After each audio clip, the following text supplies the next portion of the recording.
Alafu huyo MP anachochea sijui tufukuze wa Burundi Kenya. Acha kudanganya wa Kenya bana. Nataka kukupea koti ya Julius Nyerere. Without unity there is no future in Africa. Hawa watu ni kitu moja, si ni kitu moja. Sisi Kongo si ni watu moja. Sikia jina za wachezaji hadi wa Kongo bana. Unasikia mchezaji anaitwa Kalulu, Makau, mchezaji anaitwa Mbemba, mchezaji anaitwa Mayele, mchezaji anaitwa Mupasa. Acheni kuchochea hizo bana. Sisi ni kitu moja. Borders tu ndo zimetugawanya. Correction. One Africa bana. Mtu kama anafanya kazi yake kidogo, naona wa Burundi wameanza kuchukua kazi mingi huko ya mijengo, niko karibu kwenda kufuruga huko. Niambie hao, wewe huwezi kuja Kenya ufanye Mkenya alipe 400.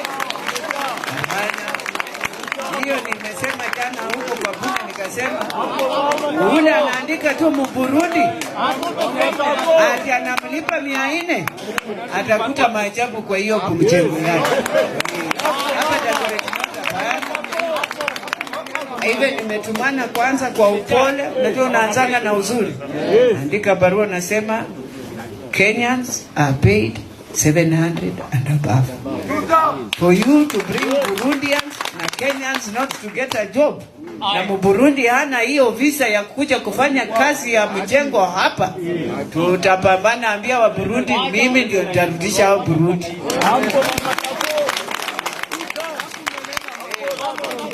Hivyo sisi hatutaki hapa. Na mwenye anaweka kwa hii maploti, tufanyishe kazi ngumu. Na sisi si wabaya, sisi watu tunapendanga watu. Mtu anafanya 6,000 kwa mwisho wa mwezi. Nasikia hata security Burundi wamekuwa wengi. Tutaandikia hao barua. Burundi hawalipi tax. Wanalipaje tax? Hawalipi. Kwa hivyo sisi tutaandikia hawa barua. Na wacheza tutawafanyia maandamano ila hawajawahi ona kwa hiyo. Kwa hivyo leo naenda kusema kabisa kwa bunge, serikali ianze kuangalia wa Burundi na wale wako Dagoretti North wako na makazi ya Wakenya, wapatie Wakenya. Ukipata mjengo iko na Burundi, sisi tunafunga hii mjengo. Anatuambia kama hakuna Wakenya wa kufanya kazi. Kwa pamoja na hii security pia huwezi kuweka wa Burundi tupu. Hapana, ati kwa sababu na walipa pesa kidogo. Hiyo mchezo hao watu wapeleke mbali kabisa. Ona tu Burundi anakuja natuzie njugu 10 bob. Ndio huyo hapa. Sikudanganyi, ndio huyu fala. Unaona? Hii hani anatubeba. Hebu pia wangu waambie maneno. Huyu madhafaka anatubeba si kama matako yake. Usikii. Hii njugu hata ukipatia mtoto atalia. So unatuzia sisi 20 bob.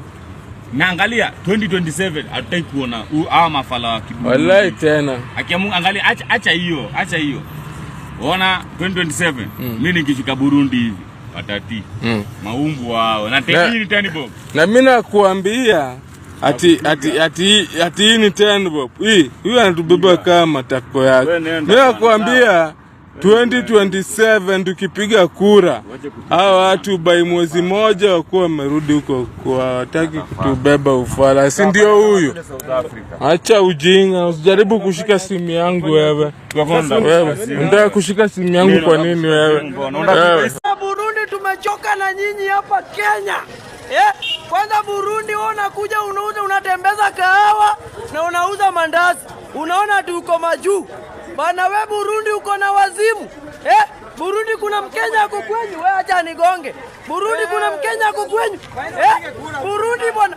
Kitu ya pili, kama kuna watu ambao wanafaa kuhama Kenya with immediate effect ni wa Burundi. Kwa sababu wao ndio wananyang'anya wasichana wetu kazi yao. Ukienda saa hii kwa kazi ya kupiga kahawa, wa Burundi wameshika. Wao utafanya kazi gani? Tena kabila yenye inafaa kuhama hapa Kenya ni Waganda. Mkenya anafanya medi ya 12,000. Mganda anakuja anachukua 1,500. Juu hiyo pesa kikanyaga tu nao kwao ni milioni. Kwa hivyo ndio watu wenye wanafaa kubaniwa Kenya. Kwa hivyo mimi naomba Ruto.